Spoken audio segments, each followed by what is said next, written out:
Buenas noches, compañeros y compañeras. Este es el programa número 33 de Tribuna TV. Como hemos anunciado, hoy tenemos una entrevista con la compañera Natalia Leiva, que nos va a estar contando, obviamente en este momento no, en este momento ahí les contamos también, se está desarrollando la Asamblea de ADES Montevideo, el Sindicato de Profesores de Secundaria, que está discutiendo diversas cuestiones en el marco de un paro de las FENAPES a nivel nacional. Ya vamos a estar en un ratito con la entrevista con Natalia, que además es una compañera, además de ser dirigente del Partido de los Trabajadores, es dirigente de la propia ADES Montevideo, una joven compañera pero con una, importante experiencia a nivel sindical y responsabilidades. Además, ellos vienen de hacer una serie de paros, de movilizaciones. El mismo martes ya habían hecho un paro y han hecho corte de calle, ya va a estar abordando toda esa cuestión.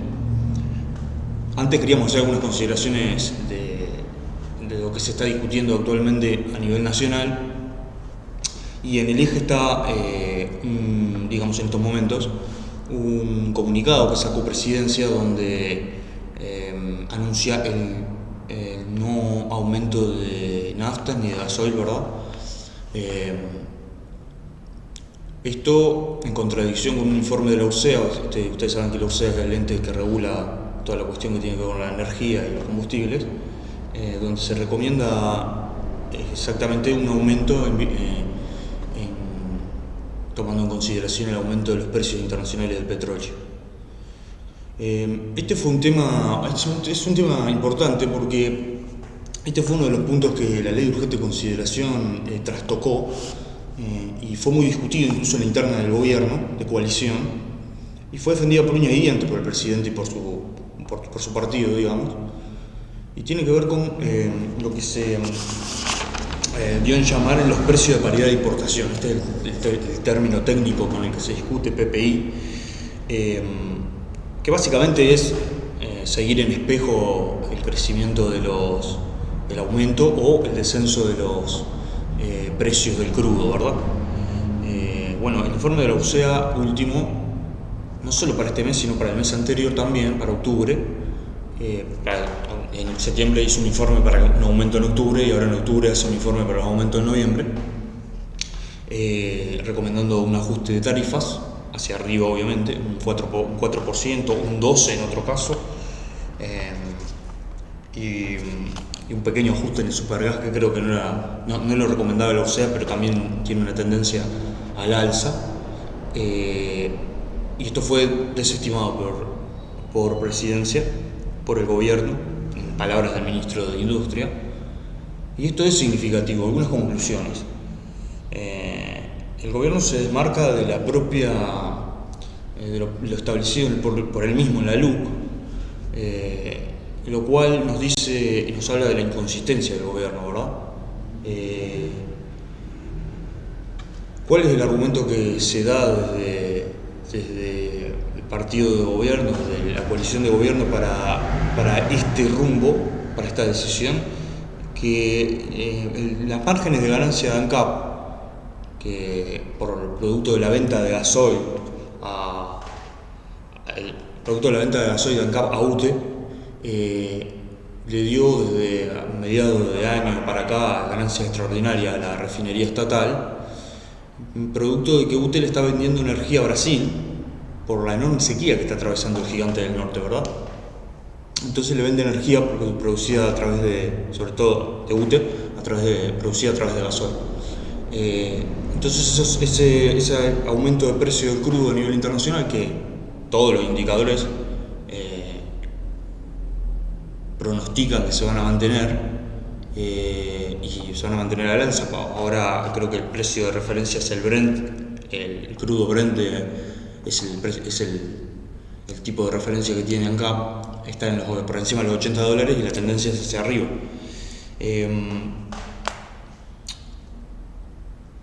Esta es la primera conclusión política, tiene que ver con esto, ¿verdad? Es decir, aparece el gobierno confirmando en parte lo que nosotros hemos venido sosteniendo desde acá, de que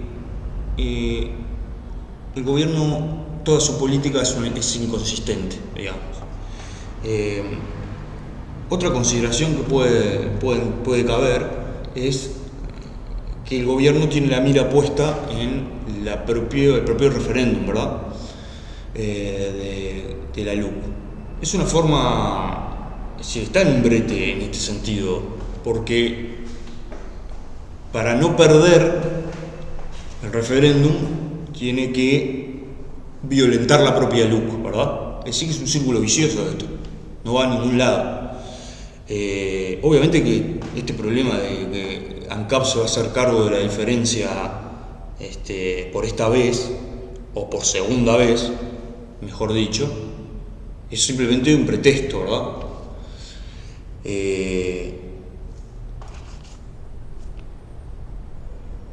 Bueno, esto por un lado, me parece importante colocarlo, y otra conclusión que podemos sacar, o otra constatación, es que esto que nosotros venimos sosteniendo, lo que hace es subrayar el impasse del gobierno, ¿verdad? Porque no puede defender la LUC de otra manera que violentando la LUC, ¿verdad? Esto es una enorme contradicción, es insalvable, ¿verdad? Esto obviamente no se le ha escapado a los analistas que en este momento están golpeando en ese punto, ¿no? Uno puede agarrar cualquier diario de circulación nacional y ve que es un tema en debate. Bueno, tenemos otros temas para abordar y para anunciar. Hay movilizaciones, incluso en la semana que entra, pero queríamos abrir y con esto que está siendo debatido, y el otro aspecto que también se coloca y aparece como un tema recurrente en los últimos días es el del aumento de casos de COVID, ¿verdad? Esto llevado, por ejemplo, al departamento de La Valleja, que es el que aparece más comprometido, a tomar una serie de medidas, entre ellas suspender las fiestas infantiles en lugares cerrados y demás. Han disparado los casos en la capital, sobre todo, y incluso, aparentemente hace unas horas, se reunió el CECOE, el Centro Coordinador de Emergencias departamental, con el intendente, con algunas autoridades más, y le solicitaron al CODICEN la suspensión de clase por 3 días, ¿verdad? Esto obviamente queda en manos del CODICEN a nivel burocrático, pero hay un crecimiento de casos a nivel nacional, ¿verdad? Es decir, creo que en este momento hay solo un departamento que no tiene casos, que es Río Negro, y en el resto todo, incluso hay departamentos que han retrocedido del color verde, ¿verdad? Ese esquema de colores que se maneja a nivel internacional al color amarillo. Esto es importante porque no tanto en sí el problema de si estamos en pandemia, si estamos en endemia, que es una discusión un poco técnica, sino el significado político que tiene. El gobierno rápidamente, viendo esta situación, ha salido a anunciar, la calle ha dicho, bueno, vamos a poner punto muerto, ¿verdad? Porque hay una conciencia de que hay un equilibrio que no se puede entrar en desequilibrio rápidamente. Una combinación de estas circunstancias estas circunstancias políticas con lo que habríamos, estas inconsistencias, estas inconsecuencias por parte del gobierno, combinado con un rebrote de la pandemia, puede ser fatal para el gobierno. Es decir, cuando decimos fatal, ¿qué queremos decir? Queremos decir que este impasse se acentúe aún más, ¿verdad? Y lo lleve directamente a ser lo que los estadounidenses conocen como los patos cojos, ¿no? Al menos se le dicen así en Estados Unidos a los gobiernos que entren rápidamente al asumir en una situación de incapacidad, ¿verdad? Bueno, esto en principio, vamos a pasar la nota con Natalia, reiteramos, compañera del Partido de los Trabajadores, dirigente de ADES Montevideo, que nos estuvo contando en una entrevista bastante amplia, no solamente el conflicto que se está desarrollando ahora, básicamente contra la persecución sindical, que también es uno de los temas nacionales, ¿verdad? Hoy en día la persecución contra los compañeros, sobre todo de San José, pero de otros lugares también, de San José, porque se está pidiendo la destitución de una serie de compañeros, atacando abiertamente las libertades sindicales y políticas, y además nos estuvo contando el balance de las elecciones ya de Montevideo, que fueron hace relativamente unas 3 semanas, un mes. Y bueno,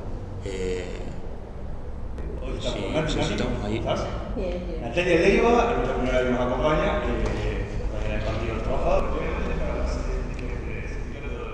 De secundaria de Montevideo. Y bueno, tampoco es que desde ahora, sino que es la tercera vez o segunda vez que estás en la discusión. ¿De ADES? Ah, bien. Fue una joven compañera y dirigente sindical. ¿Por qué nos acompaña Nati? Como le veníamos prometiendo,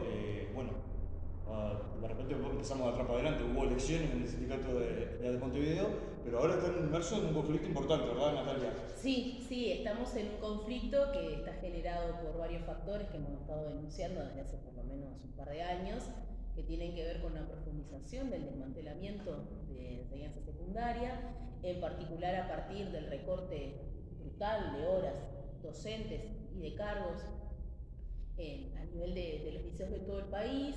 En Montevideo hemos sufrido no solamente la quita de las horas de coordinación el año pasado, que eso a nivel país suman unas 44.000 horas menos, también hemos sufrido el recorte de grupos que son fundamentales para no tener superpoblación, para poder trabajar con los estudiantes de forma más personalizada, bueno, en fin, para poder desarrollar la labor docente.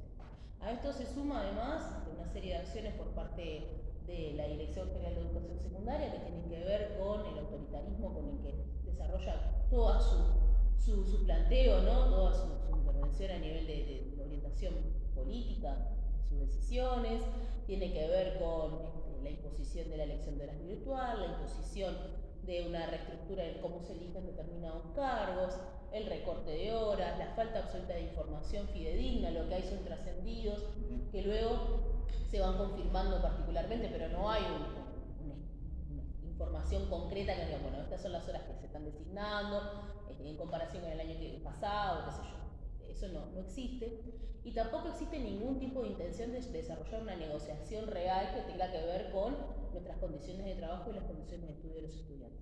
Y a esto le sumamos lo que de público conocimiento, hay una solicitud, un informe que desarrolla la División Jurídica de Secundaria, donde se pide la destitución por proselitismo a un conjunto de compañeros. Se está esperando todavía que sigan llegando esos informes y FENAPES no descarta hacer denuncias a diferentes organismos. Pero en el marco de este problema, también tenemos unas denuncias administrativas a compañeros del Liceo 16 de Montevideo, compañeros de otras filiales del interior, los cuales han sido denunciados por dejar materiales del sindicato en la sala de profesores, o por desarrollar actividades que tienen que ver con el sindicato luego de haberla solicitado y con todos los protocolos. Hace poco también se está denunciando que no se está permitiendo en algunos liceos que ingrese el candidato de la lista 11, la lista que es apoyada por la CESEU, la CODICER, es decir, bueno, se violenta no solamente la normativa vigente, la normativa del propio CODICER, la normativa de la propia ANEP, sino que además los derechos humanos más básicos, ¿no? Acceso al trabajo, libertad de expresión, libertad de asociación, etc. En el marco de todo esto, en que se desarrollan las actividades del 26 del día de ayer y del jueves. Nati, vos mencionabas ahí el problema de la sanción a los compañeros de San José, ¿verdad? La otra vez cuando lo abordábamos, bueno, lo hemos abordado en diferentes programas, digo, además, pero la última vez que estuviste estaba la cuestión de la sanción a 13 compañeros.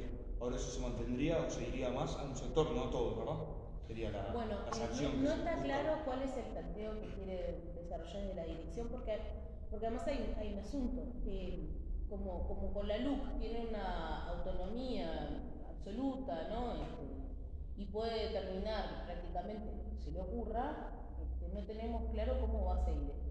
Lo que sí sabemos es que los compañeros están siendo asesorados, están con toda esta situación absolutamente antisindical y con una perspectiva de persecución política, porque no hay otra razón que explique este procedimiento. Por ahora sería seguir esperando cómo van llegando estas citaciones, y bueno, ya hay resolución igual de una GD de carácter grave y urgente cuando haya alguna confirmación por parte de la dirección de ciencia secundaria, si hay alguna destitución y demás, bueno, está como todo eso planteado. Bien. Natalia, ayer hubo movilizaciones, Sí. mañana hay otras. Mañana jueves, esto va a salir el jueves, digo, el mismo día del paro, pero Sí. nosotros justo esta entrevista estamos en el medio, pero ¿cómo ve la perspectiva que se continúe? ¿Es parte de un plan de lucha del sindicato, obviamente? Es parte de un plan de lucha. Además, mañana de ocupaciones en varios liceos de Montevideo y del interior, porque el paro del 28 es un paro de FENAPES. Va a haber una asamblea general de Montevideo en horas de la tarde, el mismo 28, y FENAPES va a tener una GD el domingo. Por ahora está planteado este conflicto por todos estos elementos que estaba colocando anteriormente, y lo que se está discutiendo es cuáles serían las medidas que se pueden desarrollar, cuáles son los elementos que están colocados para poder generar las condiciones para tomar las medidas más contundentes. Hay previsto una asamblea de ADES para el 13 de noviembre donde se va a discutir el paro por tiempo determinado, cuáles son las condiciones, cuáles son los elementos que generan esta posibilidad del desarrollo de una medida de este tipo. Y en este momento lo que estamos planteando es, además de los cortes de calle que se realizaron ayer y de las reuniones de zonales y núcleos, bueno, las ocupaciones del día de mañana y luego cómo se desenvuelve un plan de lucha en el sentido de mantener el conflicto y mantener la situación de la forma que se pueda sostener en el tiempo además, y bueno, con el objetivo de recobrar esos grupos y horas que se nos han quitado, y bueno, enfrentar esta avalancha permanente de ataques por parte de las autoridades. Nati, nosotros en el programa anterior también decíamos que este método de lucha que han decidido tomar, el corte de calle, el endurecimiento del tránsito, salir a la calle, digamos, ¿no? Algo que parece que es palabra prohibida hoy en día, hablar de un corte de calle o algo, y es un punto clave de la LUC, ¿no? El problema de este método de lucha, el cercenamiento del derecho de huelga, que no viene de ahora, ¿no? Es decir, este problema de la ley antipiquetes antes con Vázquez, ahora lo que se le hace simplemente es ley. Ayer miraba un debate en el que un blanco denunciaba esto, ¿no? Que denunciaba el Frente Amplio, como que ahora no apoya la LUC, dentro de los 135 artículos ataca, ¿no? Esto que hace ley, digamos, un decreto de Vázquez. Un decreto de Vázquez, por otra parte, le comentamos a los compañeros y compañeras que nos miran, firmado por los ministros de esa época, entre otros, Murro, Carolina Cose, ¿no? O sea, personajes, porque ustedes saben, los decretos tienen que ser firmados, ¿verdad? Por la serie de ministros. En el marco, todas estas movilizaciones que están haciendo es en el marco previo, además, a un congreso del presidente. Sí. Comentame un poquito cómo la ven en ese lado, antes de ir a las elecciones mismo de ADE y demás, cómo ven el panorama, si se ha discutido, si hay documentos, si FENAPE, cómo se va a esta situación, cuál es la participación. Sí, nosotros... Te haré dos preguntas ahí. Sí, primero, respecto al decreto antipiquete de Vázquez, nosotros en el 2017, si mal no recuerdo, que desarrollamos una movilización un par de días después que se realizó el decreto. Es decir, hemos enfrentado permanentemente este tipo de medidas a través de movilizaciones, a través de que el sindicato salga a la calle. Eso para nosotros no es nuevo. Sí, la LUC lo que coloca no solamente una limitación para el desarrollo de medidas en la calle, sino también para la ocupación. Es decir, intenta regimentar el derecho a huelga. Nosotros entendemos que la ocupación es parte del derecho a huelga, y al regimentar la ocupación, es decir, plantear cómo se tiene que ocupar, que no puede tomarse control del edificio, hay que dejar que los que quieren entrar a trabajar puedan hacerlo, en fin, no se ocupa, porque si vos no podés tomar control del edificio y los partidos no pueden entrar, no podés ocupar. Pero bueno, nosotros hemos definido además, insisto, ¿no? Estamos enfrentando los dos elementos de la ley, porque también vamos a ocupar. Claro. Entonces esto plantea que el sindicato no ha dejado de tomar medidas y de desarrollar actividades públicas, incluso con la luz. Claro. No solamente nosotros, también en el caso de AFUT, hace poco ocuparon escuelas técnicas en el Cerro, en Santa Catalina, es decir, han habido movilizaciones que plantean este planteamiento.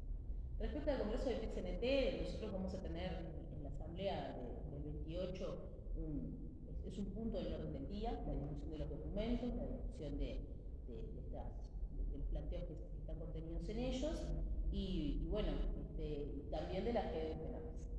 Esa es un poco la situación en la que está. La idea es promover posiciones que permitan que la delegación que asista al Congreso tenga un planteo que vaya en sintonía con las definiciones del sindicato. Por ejemplo, el sindicato hace poco definió iniciar conversaciones con ATCS para integrar el MONDES, es decir, hay una posición respecto de rechazo a la LUC, hay una posición de rechazo a la reforma de la seguridad social, hay una posición de rechazo a las privatizaciones en el Estado, es decir, viabilizar eso a través de planteos y resoluciones que trasciendan a ADES y puedan ser aprobadas a nivel de FENAR.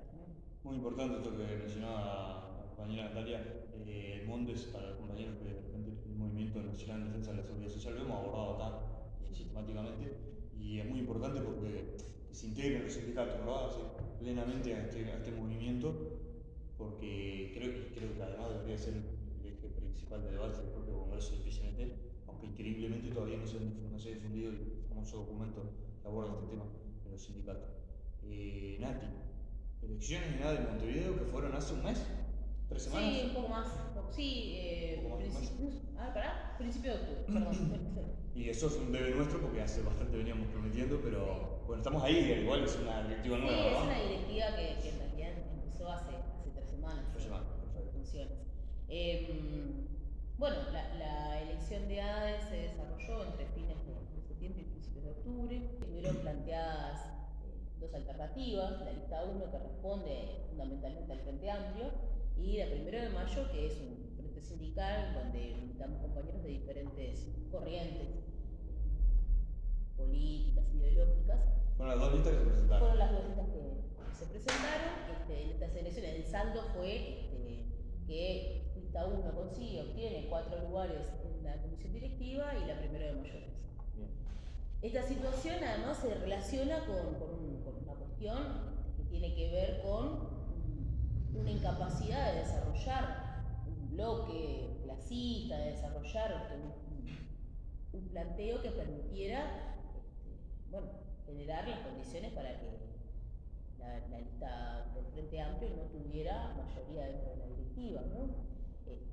Hubo un planteo abstencionista, un planteo de intervención por parte de compañeros que intervienen en la asamblea con mucha virulencia, con muchas composiciones que pueden ser además compartibles en términos generales, pero que a la hora de establecer críticas y demás a la directiva, luego no canalizan esas críticas, esos planteos a una alternativa política, programática o de intervención a nivel de las elecciones. Esa es la cuestión general, ¿no? Todo esto se enmarca en el desarrollo de un conflicto que tiene que trascender todas estas cuestiones y que tiene que posicionar al sindicato en una perspectiva de lucha en un contexto de un ataque que tiene dimensiones históricas por parte de las autoridades. Posicionar al sindicato, fortalecerlo como herramienta, colocar planteos de lucha que tengan que ver además con una perspectiva mucho más amplia es una tarea fundamental en este contexto. Insisto, toda la descripción que hice al principio de esta entrevista lo que pinta es un panorama de un ataque que realmente hace décadas que no se vivía dentro de un sindicato y en particular en nuestro sindicato. Entonces, eso genera que sea necesario desarrollar un balance respecto al problema de las elecciones, respecto a posiciones que, lejos de colaborar en el desarrollo de un sector que dinamice posiciones políticas, termina quebrando esas posibilidades o de alguna forma obstaculizándolas. ¿Cómo estaba antes de la elección esta de hace un mes la directiva? ¿Cuál era la correlación interna y cómo queda después? Bueno, antes de esta elección, lista 1 tenía 3 lugares, la 1 de mayo tenía 2 y la lista 3 tenía 2 lugares. Luego de la elección, ya lo planteé, quedamos con esta situación en donde lista 1 tiene un lugar más en la directiva y eso le da una mayoría para tomar una serie de decisiones que estaba estatutariamente habilitada para hacer. Esta cuestión tiene que ver con un proceso de recomposición interna vinculado también al proceso electoral del 2019, con la perspectiva esta, ¿no? Del 2024 y bueno, y la composición incluso del profesorado en términos electorales, y también tiene que ver con un vacío que se genera a partir de las iniciativas que mencioné anteriormente, es decir, de no presentarse por parte de un sector importante del activismo que ha generado bueno, estas condiciones. Esta situación que se desarrolla a nivel de la comisión directiva no necesariamente se traslada al órgano más importante de definición política del sindicato, que es la asamblea. Allí la correlación de fuerzas no está tan clara y depende de bueno, el desarrollo, ¿no? de las resoluciones de lucha, tiene que ver además con las discusiones que se van teniendo a la interna, y allí hay un sector del activismo que mantiene una presencia un poco más constante en el tiempo. Acá la discusión es entre dos políticas que tienen que ver con, nosotros vamos a ir a realizar todos los esfuerzos para ir a un paro por tiempo indeterminado, para desarrollar un conflicto que realmente genere, que mueva el amperímetro a nivel de las autoridades y del gobierno, o vamos a cargar todas nuestras baterías a lo que son, bueno, el referéndum contra los 135 artículos, las elecciones del 2024. Acá tiene que ver con este tipo de discusiones, ¿no? ¿Cuáles son las condiciones que existen para pelear ahora? ¿Cuáles son los elementos que nosotros tendríamos que priorizar en una plataforma reivindicativa? ¿Y cuáles son los métodos históricos? El 1 de mayo ha planteado desde hace años la necesidad del no inicio de cursos, el paro por tiempo determinado, es decir, con una plataforma donde no se esconden ese tipo de objetivos. Y el hecho que haya avanzado, que haya desarrollado su caudal electoral, refleja también que hay un sector del activismo que tiene ese planteo, que ve en ese planteo una referencia política. Entonces, en ese sentido, más allá de los votos y más allá de la cantidad de lugares en la comisión directiva, también es importante tomar registro, ¿no? de este tipo de situaciones. Es decir, que en un contexto de ataque, ¿no? de persecución, de sanciones ejemplificantes y demás, hay un sector del sindicato que coloca estas alternativas, porque insisto, estas posiciones que estoy planteando estaban colocadas en las asambleas, en las redes sociales, ¿no? como parte de la campaña, ¿no? la defensa de la democracia sindical, la defensa de las medidas del método histórico de lucha. De hecho, nosotros también impulsamos estas movilizaciones que se han estado desarrollando. Nosotros entendemos que el piquete, el corte de calle, la ocupación son los métodos de los trabajadores, y en ese sentido es que entendemos que bueno, es necesario colocar un planteo que oriente políticamente a los compañeros en este proceso. Nati, la LUC tiene un lugar especial para la educación, ¿verdad? Es decir, es un eje, digamos, de ataque, como vos bien lo describiste. Bueno, tenemos actores que solamente se los conoce por atacar a los sindicatos de la educación, ¿no? A nivel político. Nunca lo habíamos sentido nombrar antes y han hecho toda una carrera mediática en torno a eso, como el diputado, el infame Felipe Schipiani, o Schipani, no sé nunca cómo se pronuncia, pero por ahí creo que sí. Y esto lo ato con lo de la pandemia, porque las condiciones de pandemia han hecho un cambio feroz, ¿no? En las condiciones del trabajo de la enseñanza general. Sí, ¿no? Sí. Sobre la LUC tenemos el referéndum en abril, se supone que en abril. La calle Pou ha dicho que a él no le importa el resultado de la LUC, que las reformas van a ir igual, sabemos que una de las reformas de la educación se plantea para el año que viene una lucha en ese sentido. No quiero poner ninguna palabra como huelga ni nada, yo la dije, pero digo, se plantea en ese sentido, porque digo, es como que lo quieren llevar a uno hacia ahí, ¿verdad? Es que en realidad el paro por tiempo indeterminado, la huelga, están colocadas en la discusión a nivel sindical desde hace meses, ¿no? Me atrevería a decir hace un par de años, es decir, nuestro sindicato lo tiene, claro, en particular, bueno, la 1 de mayo lo ha planteado en varias oportunidades en función a a cuál es el estado de situación, ¿no? Sí, está como posibilidad, siempre el desarrollo de este tipo de medidas de lucha tiene que ver con las condiciones que posibiliten que verdaderamente sea una movilización que genere un impacto, una situación política y un impacto en las medidas del gobierno. Es decir, no solamente el paro, sino todas las medidas que se vinculan a la ocupación, que corte de ruta, ¿no? Como una serie de cuestiones asociadas. La reforma, que en realidad no es una reforma, ¿no? Es una contrarreforma, sí. ¿no? Lo que plantea es el desmantelamiento de la enseñanza secundaria. Y esto es claro. O sea, no solamente plantea la destrucción de lo que es el bachillerato como lo conocemos hoy en día, sino que además plantea continuar un recorte presupuestal que ya está, pasamos de la asfixia, ¿no?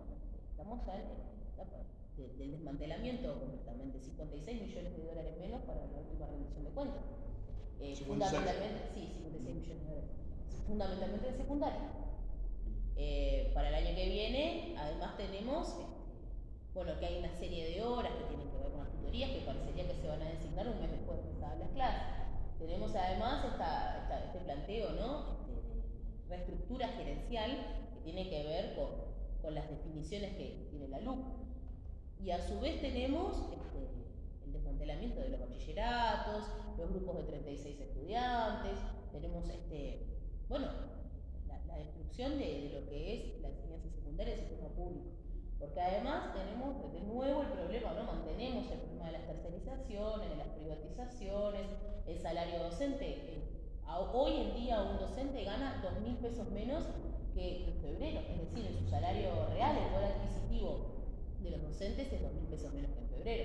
El ajuste que se desarrolló fue por la media de la inflación y eso generó que además bueno, no hubiese una equiparación salarial. Entre febrero y septiembre, que son los datos que tenemos, hemos perdido casi 2.000 pesos de salario. Entonces, todo ese tipo de cuestiones generan la necesidad de discutir una alternativa. Que trasciende el de la docente, obviamente, ¿no? Porque es una situación del movimiento obrero. Pero que imagínate. No la huelga docente, pero digo, está planteada mucho, nosotros lo hemos colocado acá, incluso hay documentos del presidente que lo colocan en esos términos, una huelga general, digo, evidentemente.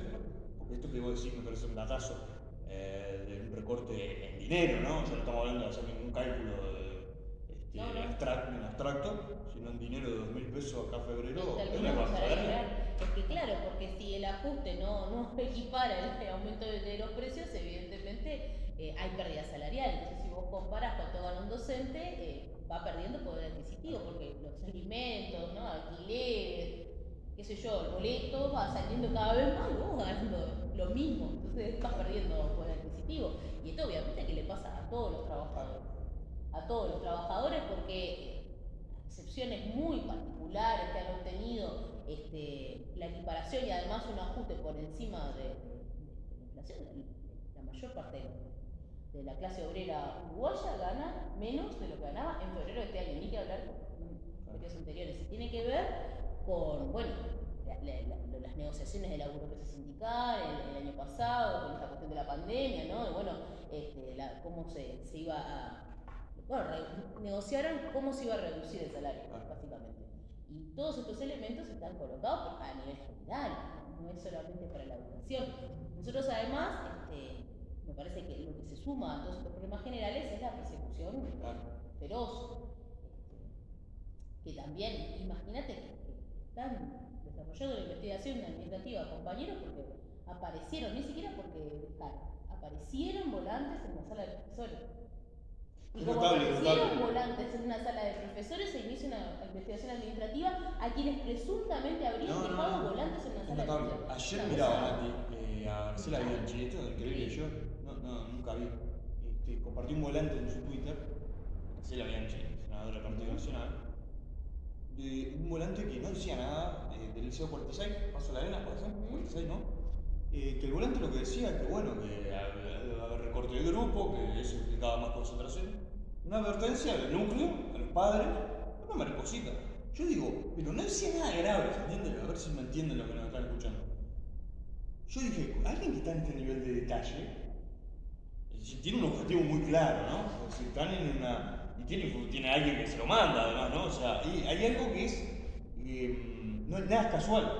Nada es casual. En el caso de la educación y del ataque mediático que hay concentrado, ¿no? Claro, las expresiones más feroces, como bien decías vos, son estas de querer sancionar compañeros.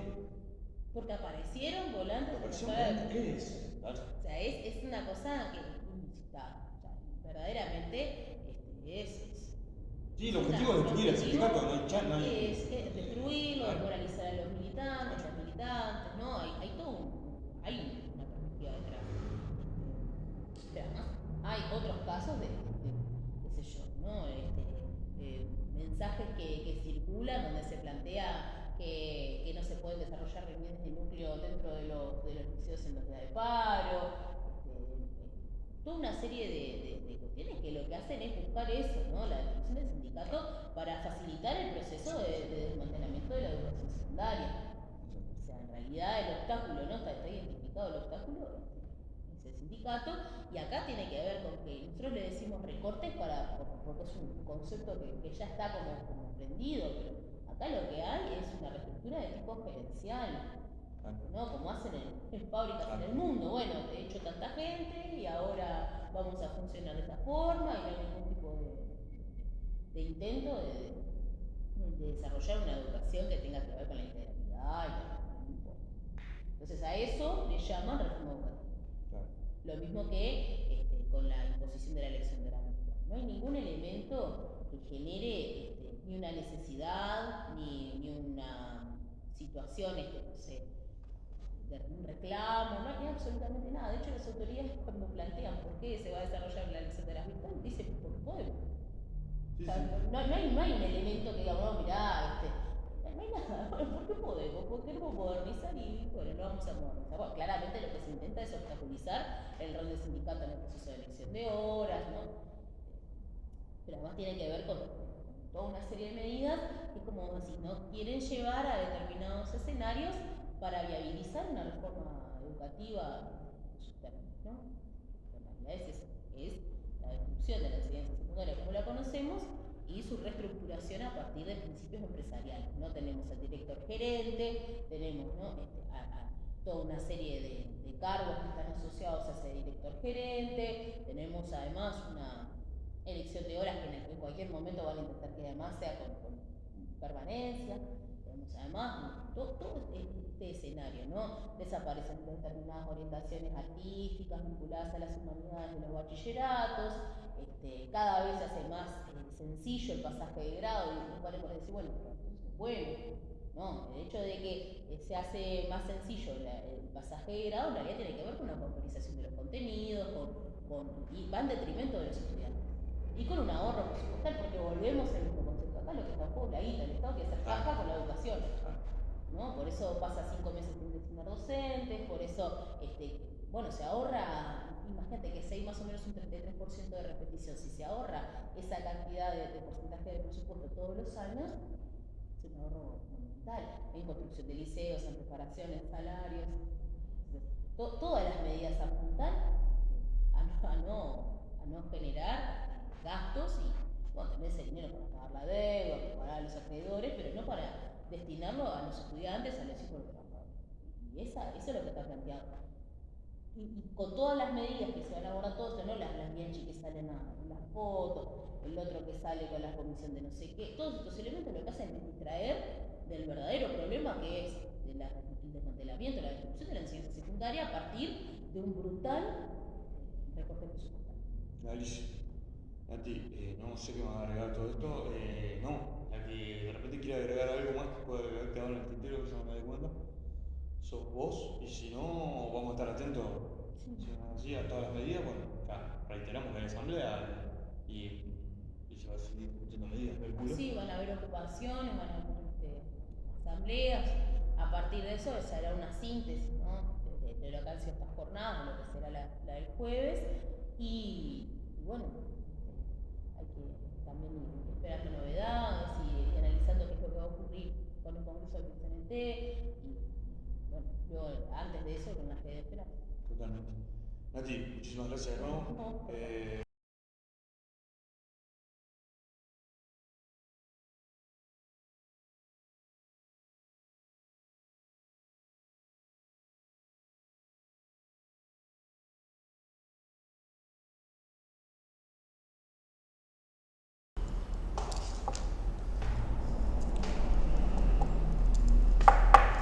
Bueno, seguimos. Ahí estaba la entrevista con la compañera Natalia Leiva. Nada que agregar, digo, más de lo que ahí se plantea.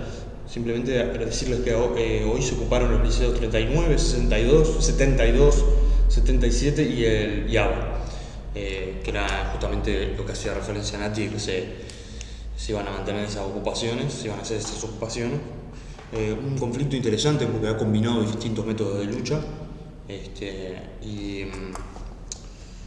y bueno, siempre, bueno, el sindicato de profesores es un sindicato, sobre todo el de Montevideo, que se ha caracterizado por estar en la calle, hacer ocupaciones, ni que hablar las huelgas que protagonizaron en los periodos anteriores, y bueno, sí, siempre lo vamos a seguir recibiendo acá, y en muchos aspectos es un ejemplo para el resto del movimiento obrero, ¿verdad?, de la clase trabajadora.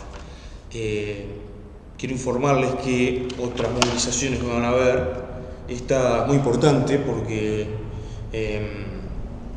tiene que ver con la reforma de la seguridad social que se está cocinando y que hemos venido abordando sistemáticamente.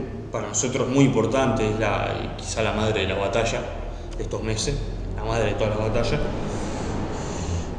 Como ustedes saben, el movimiento en defensa de la seguridad social, el Mondes, se ha puesto en pie paso a paso, ¿verdad?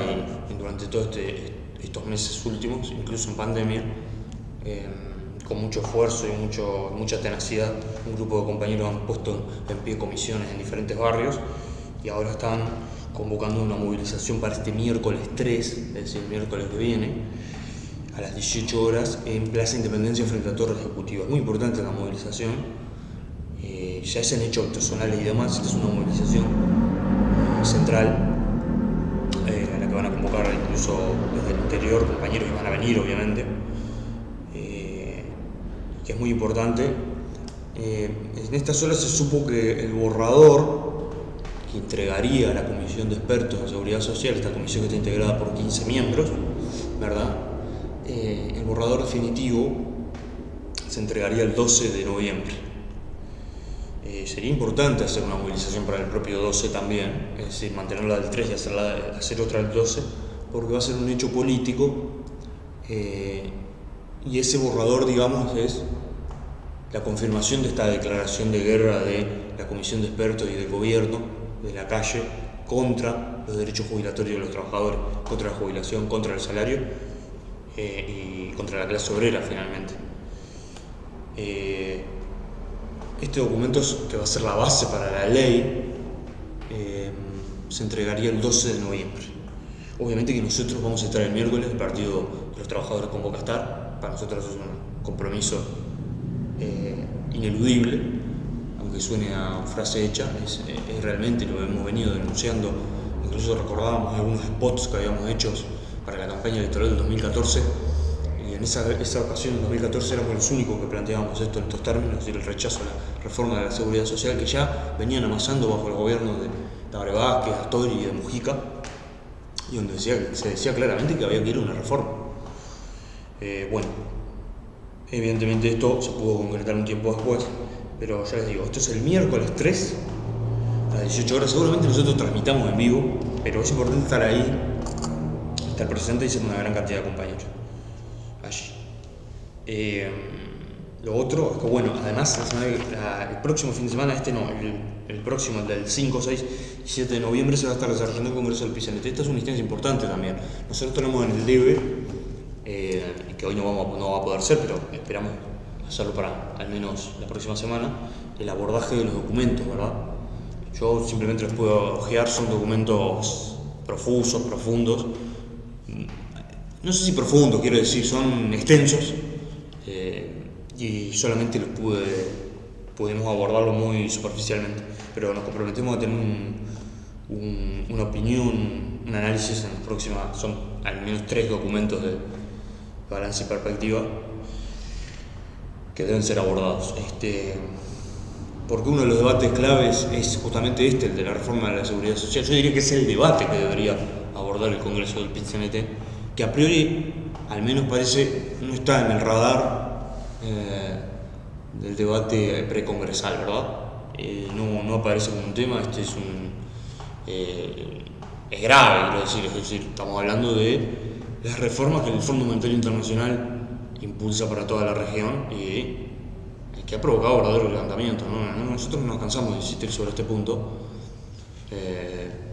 sobre todo porque los comentaristas y en general los analistas, los politólogos, todo el tiempo están hablando de la excepcionalidad uruguaya, ¿verdad? Y esa excepcionalidad es una visión muy superficial de la política y de la situación social, porque el pueblo uruguayo viene soportando desde la pandemia, y los trabajadores en este país vienen soportando desde la pandemia condiciones realmente de rebaja salarial, de ajuste, de pérdida de poder adquisitivo, de pérdida de puestos de trabajo, de aumento de casos de seguro de paro, de despidos, y eso no se ha revertido. Se ha maquillado de diferentes maneras, pero no se ha revertido. Y tenemos una situación económica a nivel regional y mundial que no levanta la cabeza. Incluso en situaciones, aquello que hablábamos la semana pasada, de un cierto retroceso de la pandemia, está en discusión ahora, porque lo que tenemos es, sobre todo con el fin del verano en Europa, los repuntes de casos en Estados Unidos, en varios países de América Latina, tenemos incluso se habla de una aparición de la Delta Plus, ¿verdad? Una nueva variante del virus. Y esto ha sido tremendo para las poblaciones, para toda la población de América Latina y de los países, de todo el mundo, digo, ¿no? Pero en América Latina ha sido especialmente nefasta la gestión de la pandemia por parte de los gobiernos. Y sin embargo, para los empresarios ha sido una enorme fuente de beneficios, ¿verdad? Para los laboratorios y para las empresas. Pero no solo para los vinculados a la empresa farmacéutica, sino que durante todo el periodo las ganancias en general de la burguesía han ido en aumento. Esta semana se conocieron, por ejemplo, los datos de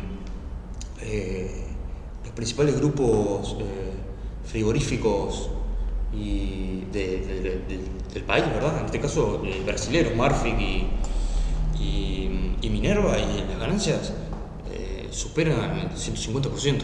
O sea, ha sido un aumento exponencial la cantidad de ganado que se ha faenado, ¿verdad? Y eso no se traduce en un crecimiento, ni ningún tipo de teoría, no se confirma ningún tipo de teoría de derrame, ¿no? Ni de que se ganan los de arriba. Por el contrario, todos los datos indican que la concentración de la riqueza en menos manos ha sido fabulosa, que los grandes capitalistas, la burguesía billonaria, ha recuperado sus niveles de ganancia de prepandemia. Los trabajadores no han hecho más que ir para atrás. Entonces, estos análisis que se hacen son absolutamente superficiales y hay que apelar nuevamente a que todos estos ataques que se cocinan contra los salarios, contra los trabajadores, tienen que ser enfrentados en la calle con los métodos que ya conocemos, con los métodos que mencionaba Natalia en la entrevista, que son los que realmente han servido en el mundo y en la historia para defender las conquistas, ¿verdad? Bueno, yo no me quiero extender mucho más, estamos más o menos en el tiempo, pero nada, la semana que viene abordaremos, desde ya esto, reiterar, miércoles 3 de noviembre, 18 horas, Plaza Independencia. Convocamos a todos los compañeros a participar, es un compromiso de honor y lo esperamos en el próximo programa. No queremos irnos sin mandar un saludo a Rafael, que seguramente ya esté con nosotros en el próximo programa, que ha sido abuelo, así que un saludo por ahí de todos los compañeros. Bueno, compañeros, compartan, critiquen, comenten y sobre todo denle difusión para que llegue a la mayor cantidad de público posible. Muchas gracias, nos vemos el jueves que viene.